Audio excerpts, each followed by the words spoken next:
Дэлв хотогт Жамсран жав өөрийн намтар 6 дугаар хэсэг. Түүний явсны маргааш Улаанбаатар хотын 2 хүн хөрөнгө хураах ажлаа эхэллээ. Сангийн өрөөнөөс авдар хайрцгийг зөөж гарган бүгдийг нь онгойлгов. Доторх зүйлсийн жигсаалт гаргаж үн тогтоогоод эд зүйлсийг эргүүлж хайрцаглав. Зах зээлийн үнийг нь хэн бүхэн мэдэх шинэ эд бараанд тэд өөрсдөө үн тогтоож байлаа. Бусад зүйлс ялангуяа удаан хадгалсан эд агуурсын тухайд бол надаар үн тогтоолгож байсан юм. Би ингэх дургүй байв. Учир нь зарим зүйлсийн хувьд намайг хөрөнгө чинээгээ нууж дэндүү доогоор үнэллээ гэх болон бусад зүйлд хэд өндөр үн өгвөл хэд их хөрөнгөтэй гэж буруушаахыг хэмээн болгоомжилж байсан юм. Тиймээс би мэдэхгүй юм аа, эсвэл мартжээ гэдэл байлаа. Энэ бүх ажил 1 сар гарын үргэлжилсэн юм аа. Тэгээд тэд өдий төдий юмыг хямдхан зарж алт мөнгийг Улаанбаатар руу авч одов. Надад бүрээс сайтай эсхийгэр 4 улирлын хувцас үлдээв. Хувцснууд маань сайнаараа байсан юм аа. Надад үлдэх хувь хөрөнгийг 100 бодоор тооцож мал буюу эд бараагаар авахыг зөвшөөрсөн юм. Энд мэдээж хэрэг хэд өндөр үнэлсэн эд бараанаас л сонгож авах ёстой байлаа. Бүхий л ажил хэргийн нэгэн хэсэг нь би 13 төрлийн данс бүртгэл болон нууж хаасан аливаа зүйл үгүй бөгөөд өөр хаа нэгтээ ямар нэгэн өв хөрөнгө үгүй гэсэн өчигт гарын үсгээ зурах ёстой болсон билээ. Тэдний надаас хураасан эд агуурс үнийн дүнгээрээ 200 мянга гаруй лам боллоо. Үүний дотор миний хийддээ өргөсөн зарим зүйлийг юутайч миний хувийн хөрөнгө хэмээн тооцож үүнд оруулсан. Ер нь сүм хийдэд барьсан зүйлийг минь тэд хямдруулж зарах тун дурамчхан байсан юм. Би зөвхөн 6 өхөр, 7 адуу, 20 хонь авч үлдлээ. Улаанбаатарын 2 хүнийг явахынх нь өмнөхөн би алтан мөнгөн эдлээ бурхан тахилаасаа авч энийг яах вэ гэж асуулаа. Тэд 2 том алтан цогцыг авч мөнгөн эдлүүдийг надад эргүүлээ өглөө. Хуулийн дагуу энэ зөв бөгөөд учир нь үн цэнтэй зүйлийг хурааж авахар заасан байсан юм. Гэхдээ шашин номын зорилгоор одоо хэрэгдэж байгаа эд үлгийн зүйлсийг бас ч заавал хураах ёсгүй байсан. Энэ бүх явдалд болж байх үеэр мөргөлчд ирсээр л байлаа. Би хотын 2 хүнээс энэ мөргөлчдийг яах вэ? Тэднийг хүлээж авах уу эсвэл болох уу гэж асуув. Тэд яалаа гэжтэй эн чинь шашны хэрэг.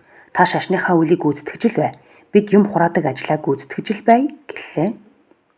Мөргөлчд урдын ёсороо надад элдв зүйл барина. Түүний дотор мөнгө төгрөгч байна. Би юу ч нууж хаадаггүй байлаа.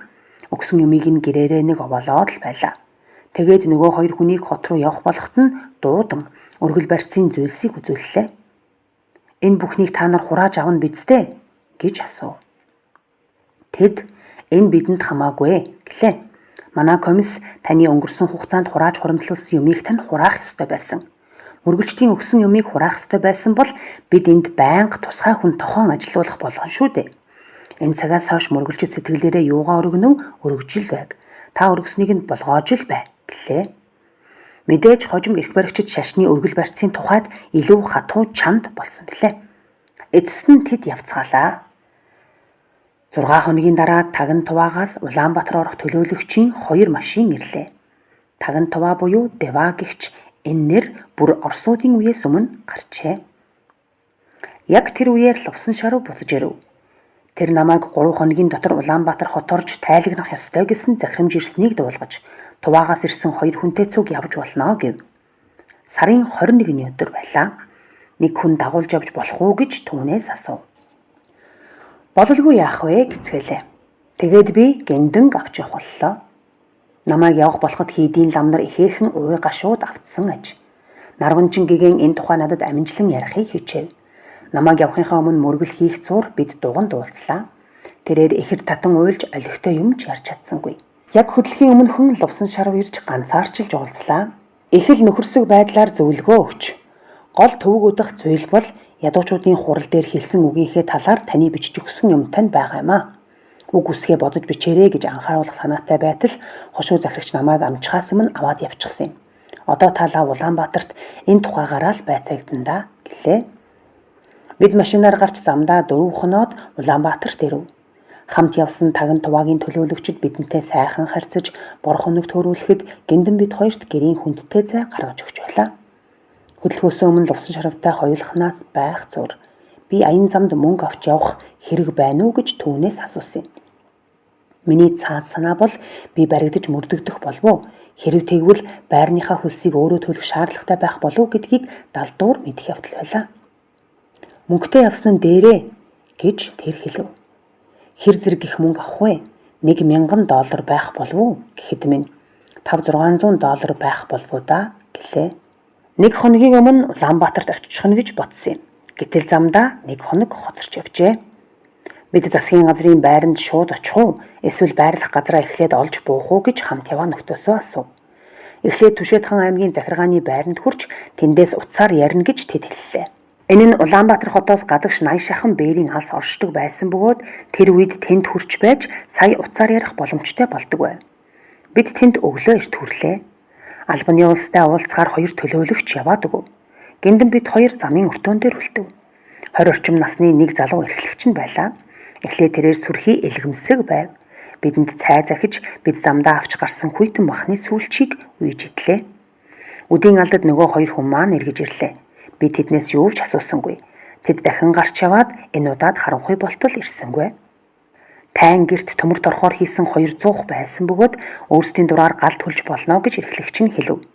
Төлөөлөгчдийг эргэж ирэхэд хоолунд бэлдсэн байлаа. Тэгснээ эрхлэгч аяныхны захиалгыг шалгаж хоолны захиалга алга гэв. Тэд хариуд нь захиалгатай яваа. Улаанбаатарт эрт орно гэж бодоод баг хүнс базаасан. Одоо идэх юм юу ч үлдээгүй гэцгээв. Гэвч эрхлэгч залуу тэднийг хооллохгүй гэв. Тэгэхээр тэдэнтэй хамт яваа.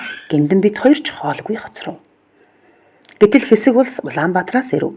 Түүнийг дотоодыг хамгаалах газрын Норов Сүрэн гэдэг хүн ахалжээ. Тэднийг өөр байранд оруулав. Тэдний аяны захиалгыг харвал тэд хооллох ёстой байсан тул хоолыг нь авчирч өгөв. Норов Сүрэн манайхантай ярилцаж бидэнд хоол өгөөгүй мэдлээ. Тэрээр эцсийн бүлэгт бид бүгд албан ажиллаар яваа тул бидэнд хоолунд олоод өгчхөл эрхлэгчд гэм болохгүй гэдгийг эвтэйхэн хэлв. Гэвч эрхлэгч дүрм журмаал чанц захих ёстой гэлээ. Хэргийн учир нь эрхлэгч сая энэ ажлыг тушаалаар хаах болсон залуу хүн байсанд байв. Ихэнх хүмүүсийн нэгэн адил тэрээр шин засгийн газар ялангуяа намын гишүүдэд дургүй хүн байлаа. Ийм хүмүүсийн дургуутлаа илэрхийлэх ганц арга нь дүрм журамд албаны хүмүүст ашиггүй заалт орсон л бол түүнийг барьж чангарах явдал байлаа. Эцэст нь таган туваагийн төлөөлөгчд намын хороо очиж хоол эзнийг нотлон гарын үсэг зурах хүн авчирхаас аргагүй боллоо. Тэгж байж л манайхан сая нэг хоол олж идэв. Гиндэн бид 2 тэдэнтэй цуг хоол идсэнгүй. Норов Сүрэн намайг ярианд оролцохыг өрөв. Бид нэн нөхөрсөөр ярилцаж тэгснээ Норов Сүрэн аяг гаргаж хоолноосоо идэлцгийг хүслээ. Бөөн ажил болж ам хүрсэн хоол маань гайхаад байх юмгүй. Хэрчсэн махтай гуралтай шүлэл байж лээ. Маргааш нь бид хөдлөлөө. Би юм хүм асуусангүй. Юу болох бол гэдгийг хүлээв. Хотоос 7 бээрийн зайтай орших сонгон уулан дээгүр гараад ирэхлээр Улаанбаатар хотын бараа харагдлаа. Нөхөд маань намайг хаана буух вэ гэж асуув. Би буух нэг газар олмоор байна гэдгээ хэллээ. Хотыг сайн мэдхүү гэж надаас асуув. Би нэг их сайн мэдэхгүй гэдгээ ч хэлв. Гэхдээ гандан хийд орж Дамби гэдэг айлыг сургалнаа гэдгээ ч хэллээ. Тэд намайг тэднийд буулгав. Хаягийг минь тэмдэглэж аваад өөрсдөө хаана буухаа хэлж дахин уулзахын ёроол тавиад явлаа. Аль нэгэн нэртэй төртэй айлд буугаагүй дээр гэж бодоод бусдаас ялгарх юмгүй даруухан суудаг Дамби ламыг сонгон авсан юм. Тэрээр надтай нэгэн хошуунд төрсөн билээ. Нөгөөтэйгөр түүнийг хот руу явуулж байх дэлгүүр хоршоо руу зарахад гарын доор хүн байж билээ.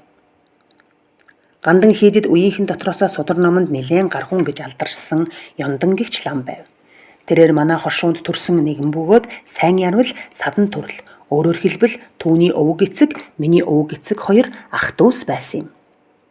Тэрээр надад даруухан байр олоход туслав.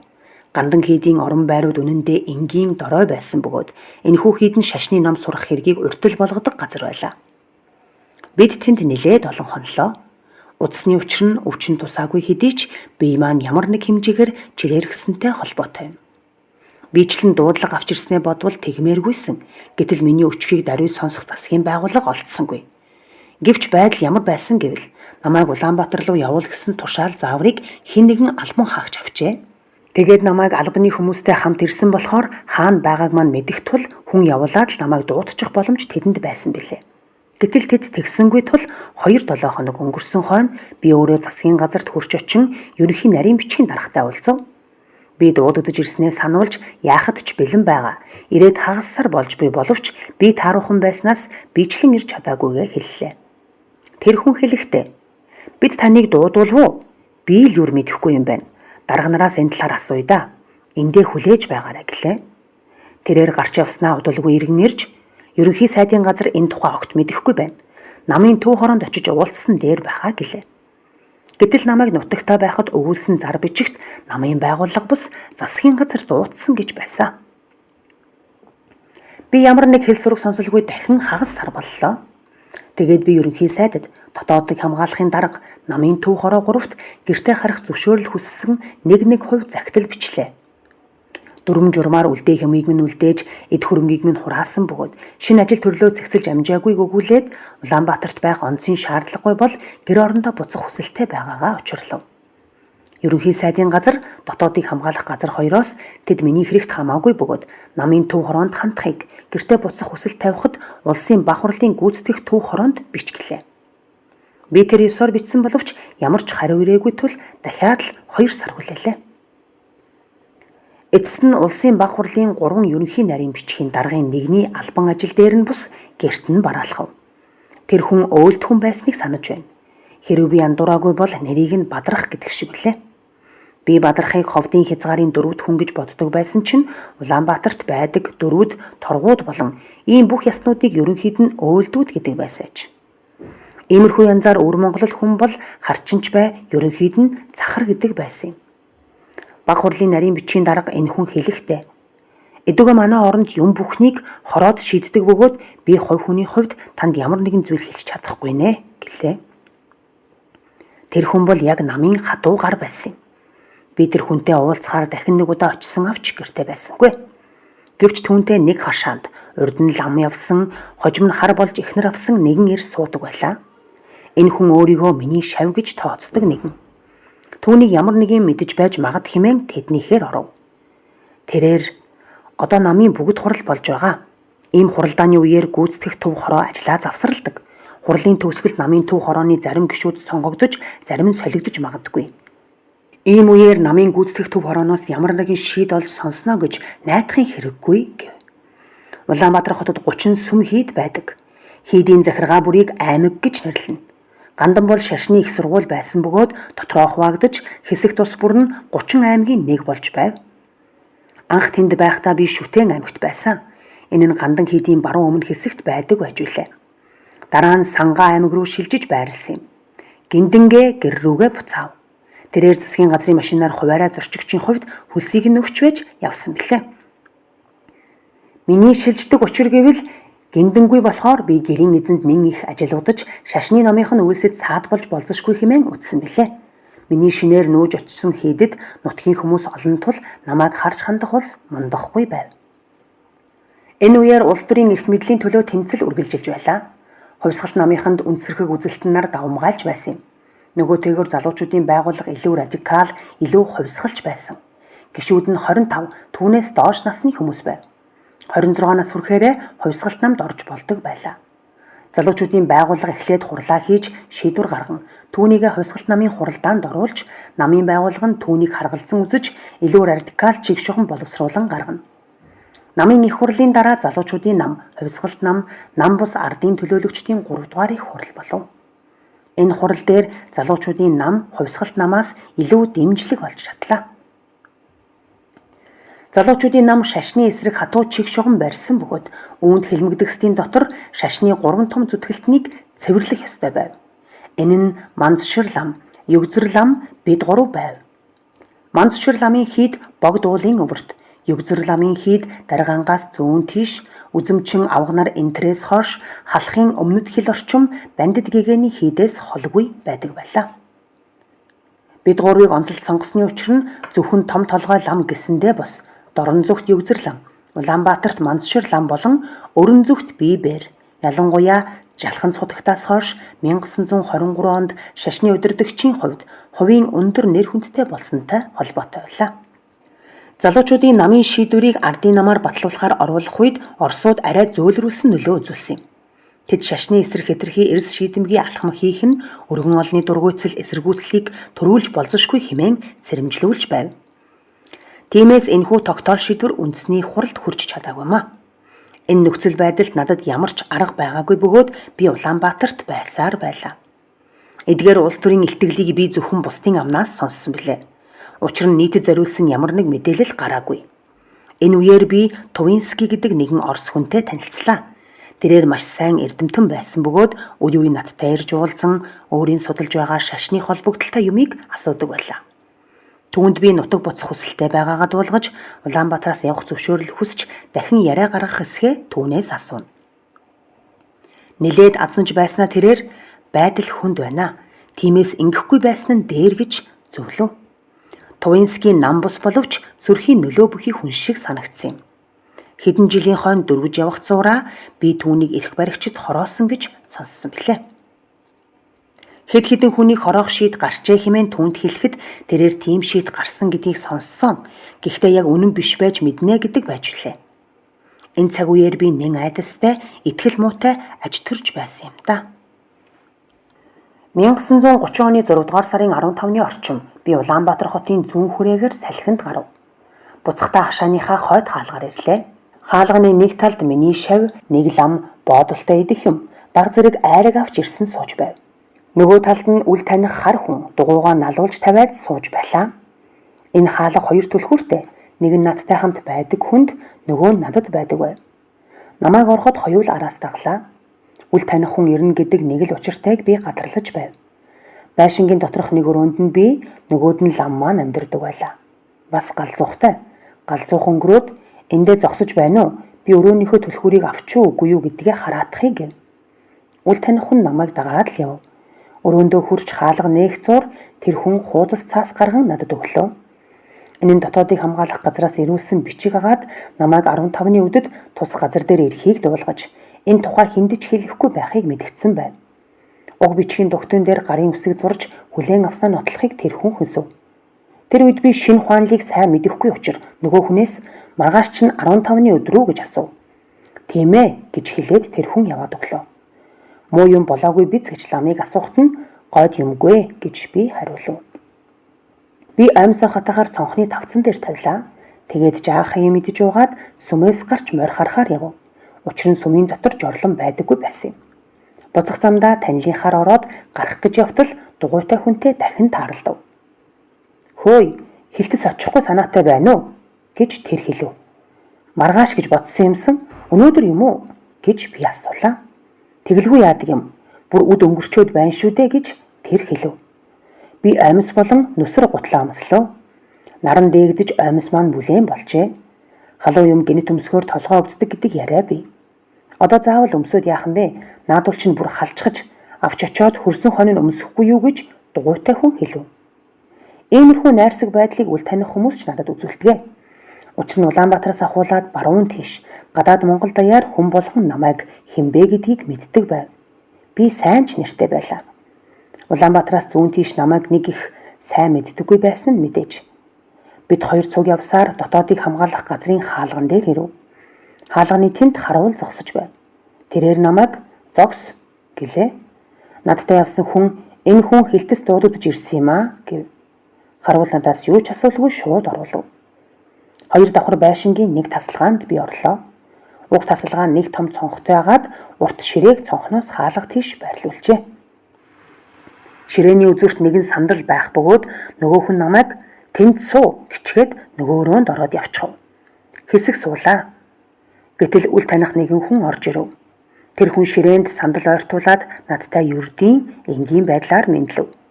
Тэрээр залуухан 30 хүрээгүй хүн байв.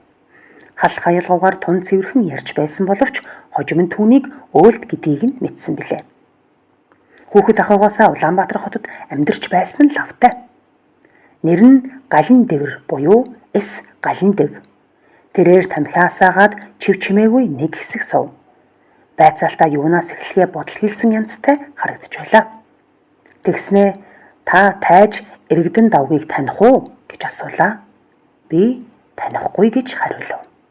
Их сурвалж бидний монголчууд цуврал, ариун сэтгэл авралын үндэс дэлүү хутагт жамсран жав. Хэвлэлд бэлтгэсэн ил чойжил сүрэн, цувралыг эрхэлсэн Ц гомб сүрэн. Улаанбаатар 2000 он 145-аас 232 дугаар тал. Энэхүү түүхийг сонсдог ном болгох ажлыг санаачлан эвент тэтгэгч Хадан хүүгийн энх отхон өгүүлэгч Ганц зөрөгтийн оюун туяа.